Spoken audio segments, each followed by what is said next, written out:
अरे का बताई सखी, हमरो तो उहे हाल बाटे। हमहू 9 दिन के भूखल बानी जन लो। हाँ अच्छा। तो जान जा कि सिलेंडर उलेंडर के देखत उहे हाल बाटे। गैस उस कहीं मिलत हइये नइखे। हाँ हमरो खत्मे होखे वाला बाटे। आज है नवरातन के पहिला दिने 25 किलो ले आलू लेके आईनी। कहनी कि अथी ऐसे बाटे कि तहरा 25 किलो आलू में हो जाई ना। अच्छा। तो कहनी ये खाली 25 किलो आलू से का होई। हाँ तनी 2-3 किलो ले कोन ले आई, तनी हई रामदाना होला उ ले आई, 2 किलो साबूदाना ले आई। हाँ एक केला हो, सेव हो, ई कुल ना चाहिए, खाली इतने से हो जाई 25 किलो आलू से हमार। हाँ 9 दिन के जे भूखल बाटे ओकरे इतना से काम चल जाई। और कम से कम मखाना मूंगफली कुल सब रहेला तो ई कुल आदमी बना के खात रही कुली।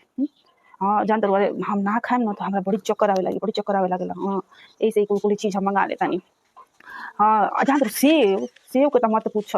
कहिया गाँव में सेव किने खातिर तो देखत नहीं कि बाप रे बाप 250 रुपया किलो तो सेव बाटे। कहूँ ये दादा हम उल्टे गोड़े भागी हम कहूँ हम सेव नहीं खाएम, हमारा आलू ये कोनो से काम चल जाए।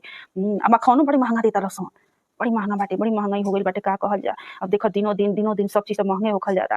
अब का करे पेट बात अब खाए के बाटे। अब का कइले हैं, अब कोनो से तो आदमी खइबे न करी। तो उहे 25 किलो आलू बाटे कुली। तो हमरा तो बुझाता ना कि उ आलू यो कम पड़ जाई हो। हाँ तो 25 किलो आलू कम नहीं खे 9 दिन खातिर। हाँ ना ये लोग खाना अलग बनला, खाली आलू हमरा खातिर आइल बाटे। हाँ तो ये तो खाए ना हम।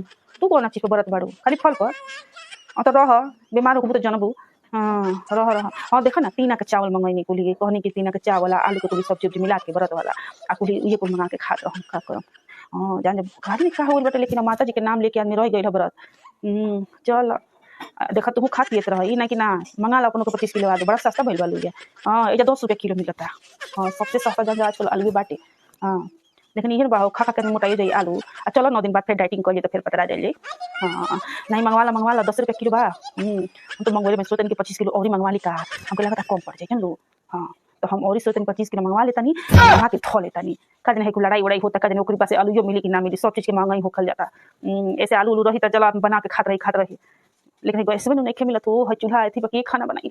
एक पर खाना बनाना हमारा बस की बात नहीं है ना।